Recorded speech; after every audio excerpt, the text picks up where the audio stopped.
Hi ಅಮ್ಮ. Hi. So all time favourite ಹಿತ್ಕಿದ ಬೇಳೆ ಹುಳಿ ರೆಸಿಪಿ ಮಾಡೋದು ತೋರಿಸ್ತೀಯಾ? ಓಕೆ.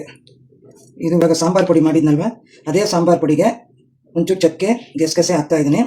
ಮತ್ತು ಇದು ಅರ್ಧ ಈರುಳ್ಳಿ ಫ್ರೈ ಮಾಡಬೇಕು, ಅರ್ಧ ಟೊಮೆಟೊ ಫ್ರೈ ಮಾಡಬೇಕು, ಮತ್ತು ಎರಡು ಮಿಕ್ಸ್ ಮಾಡ್ತೀನಿ. ಇದು ಒಂದು ಕೊಬ್ಬರಿ, ಸ್ವಲ್ಪ ಹಸಿ ಕೊಬ್ಬರಿ, ಎರಡು ಅರ್ಧ ಕಪ್ಪು. ಸೊ ಇಷ್ಟು ಹಿತ್ಕಿದ ಬೇಳೆಗೆ ಇಷ್ಟು ಹಾಕಬೇಕು. ಓಕೆ, ಸ್ಟಾರ್ಟ್ ಮಾಡೋಣ.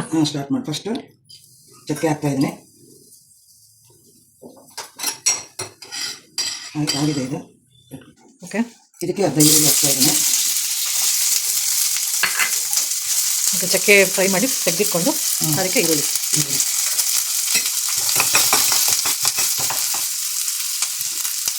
ಇದನ್ನೆಲ್ಲ ಸೊ ಪೂರ್ತಿ ಬೇಯೋದೇನು ಬೇಡ, ಅಷ್ಟಾದ್ಮೇಲೆ ಮತ್ತೆ ಅರ್ಧ ಟೊಮೆಟೊ ಹಾಕಿರ್ತೀನಿ. ಓಕೆ, ಇದೆಲ್ಲ ಗಸಗಸೆ ಹಾಕ್ತಾ ಇದ್ದೀನಿ. ಇವತ್ತು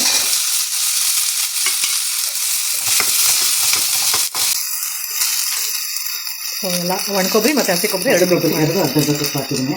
ಓಕೆ, ಇದನ್ನು ಒಂದು ಸರ್ತಿ ಬಿಟ್ಟು ಮಾಡ್ಕೊಳ್ಳೋದು. 2 ನಿಮಿಷ ಬಿಟ್ಟು ತಣ್ಣಗಾದ್ಮೇಲೆ ಮಿಕ್ಸಿಗೆ ಹಾಕೋದು. ಓಕೆ, ಹಾಕಿ ಸೊ ಇದು ಇವಾಗ ಹಿತ್ಕಿದ ಬೇಳೆನ ಹುಳಿ ತೋರಿಸ್ತಾ ಇದ್ದೀನಿ. ಚೆನ್ನಾಗಿ ಇಟ್ಟಿ ತೊಳೆದು ನೀಟಾಗಿ ಹೊರಗಡೆ ನೋಡಿ, ಜೀರಿಗೆ ಪುಡಿ ಮಾಡಿದ್ನಲ್ಲ ಅದು ಒಂಚೂರು ಹಾಕ್ಕೊಂಡಿದ್ದೀನಿ.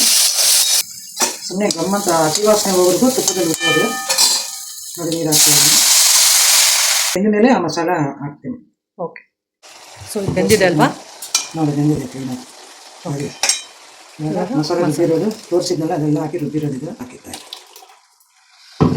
ಇದಕ್ಕೆ ಇವತ್ತು ಈ ಥರ ಮಾಡಿದ್ರೆ ನೆಕ್ಸ್ಟ್ ಬರೀ ಪ್ಲೇನ್ ಹಿತ್ಕಿದ ಬೇಳೆ ಹುಳಿ. ಪ್ಲೇನ್ ಹಿತ್ಕಿದ ಬೇಳೆ ಹುಳಿ. ಸೊ ಇದು ಎಷ್ಟು ನಿಮಿಷ ಕುದಿಬೇಕು? 10 ನಿಮಿಷ. ವಾಸನೆ ಬರುತ್ತೆ, ಕುದ್ದಿರೋ ವಾಸನೆ ಬರುತ್ತೆ. ಅವಾಗ ಒಗ್ಗರಣೆ ಹಾಕ್ಕೊಂಡು ಕೊತ್ತಂಬರಿ ಸೊಪ್ಪು, ಕರಿಬೇವಿನ ಸೊಪ್ಪು ಲಾಸ್ಟಲ್ಲಿ ಹಾಕಿ 1-2 ಸ್ಪೂನ್ ತುಪ್ಪ ಹಾಕ್ಬಿಟ್ಟು ಮುಚ್ಚಿಡೋದು. ಕುದೀತಾ ಇದೆ, ಕುದಿಯುವಾಗ ಉಪ್ಪು ಹಾಕೋದು. ಉಪ್ಪು ಹಾಕಿದ್ದೀನಿ. 1.5 ಸ್ಪೂನ್ ಹಿಡಿಯುತ್ತೆ. ಕಡಿಮೆ ಆದರೆ ಮತ್ತೆ ಹಾಕ್ಕೋಬೋದು. ಓಕೆ, ಸೊ ಇವಾಗ ಕುದೀತಾ ಇದೆ. ಇವಾಗ ಒಗ್ಗರಣೆ ಹಾಕಿ ಲಾಸ್ಟಲ್ಲಿ ಕೊತ್ತಂಬರಿ ಸೊಪ್ಪು ಹಾಕಿರ್ತೀನಿ. ಮತ್ತು ನಾನು ರೆಡಿಮೇಡ್ ಇಟ್ಟಿರ್ತೀನಲ್ಲ ಒಗ್ಗರಣೆ, ಓಕೆ, ಅದು ಹಾಕ್ತಾ ಇದ್ದೀನಿ. ಸೊ ರೆಡಿಮೇಡ್ ಇಲ್ಲ ಅಂದರೆ ಒಗ್ಗರಣೆ ಹಾಕೊಳ್ಳಿ. ಸಾಸಿವೆ, ಜೀರಿಗೆ, ಇಂಗು, ಕರಿಬೇವಿನ ಸೊಪ್ಪು ಒಗ್ಗರಣೆ ಹಾಕ್ಕೊಳೋದು ನಾನು ರೆಡಿ ಇಟ್ಟಿರ್ತೀನಿ. ಓಕೆ, ಆಮೇಲೆ ಮನೇಲಿ ಕಾಯಿಸಿರೋ ತುಪ್ಪ 2 ಸ್ಪೂನ್ ಹಾಕ್ತಾ ಇದ್ದೀನಿ. ಅಷ್ಟೇ, ಆಗಿದೆ. ಓಕೆ, ನೋಡಿ, ಹಿತ್ಕಿದ ಬೇಳೆ ಹುಳಿ ರೆಡಿ. ವಾವ್, ಥ್ಯಾಂಕ್ ಯು ಅಮ್ಮ. ವೆಲ್ಕಮ್.